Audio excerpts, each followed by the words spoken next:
জানি না দেখতে পাচ্ছেন কিনা, 24 ঘন্টার ক্লান্তি এক নিমিষে শেষ। আসসালামু আলাইকুম।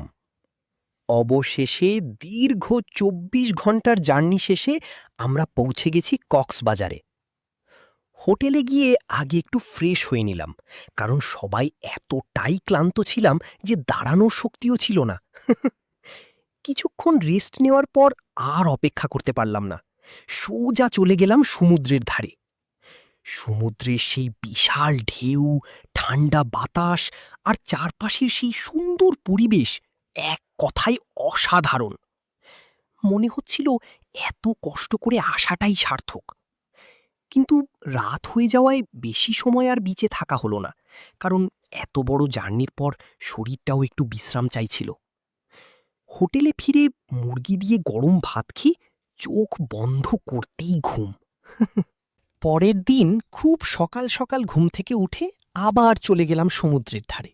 সকালের সেই শান্ত সমুদ্র, হালকা বাতাস আর ঢেউয়ের শব্দ মনটা একদম ফ্রেশ হয়ে গেল। মনে হচ্ছিল এই সমুদ্রের কোনো শেষ নেই, আর এই ঢেউগুলো যেন বারবার ডেকে বলছে, আরও একটু থাকো। Waves park. কিছুক্ষণ সাগরে সময় কাটিয়ে চলে আসলাম সকালের নাস্তা করতে। নাস্তায় ছিল খিচুড়ি আর ভর্তা, একদম জমে গেছিল। নাস্তা শেষ করে আবার ছুটে গেলাম সাগরে। এবার তো একদম গা ভাসিয়ে দিলাম ঢেউয়ের সাথে। কি মজা করেছি! সত্যি বলতে ভাষায় প্রকাশ করা যাবে না। প্রথমে ভাবছিলাম বড়দের সাথে এসে হয়তো মজা করতে পারবো না, কিন্তু এখানে এসে বুঝলাম মজাটা মানুষের সাথে, বয়সের সাথে না। সকাল 10টার দিকে সাগরে নামলাম, আর বুঝতেই পারিনি সময় কিভাবে চলে গেল। দুপুর 2টার দিকে সাগর থেকে উঠলাম। তারপর হোটেলে এসে খাওয়া দাওয়া করে একটা আরামদায়ক ঘুম। ঘুম থেকে উঠে চলে গেলাম কক্সবাজারের বিখ্যাত বার্মিজ মার্কেটে। বাসার সবার জন্য কিছু শপিং করলাম। রাতে খাওয়া দাওয়া শেষে আবার চলে গেলাম বিচের ধারে। রাতের কক্সবাজার একদম অন্যরকম।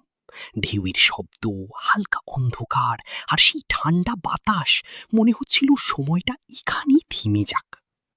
এই সমুদ্র, এই বিচ, প্রতিটা মুহূর্তই যেন মনে রাখার মতো। ব্লু। কিন্তু গল্প এখানেই শেষ না। পরের পর্বে থাকছে আরও নতুন জায়গা আর দারুণ অভিজ্ঞতা। তাই এখনই ফলো দিয়ে পাশে থেকো। দেখা হবে পরের পর্বে, ইনশাল্লাহ। আল্লাহ হাফিজ।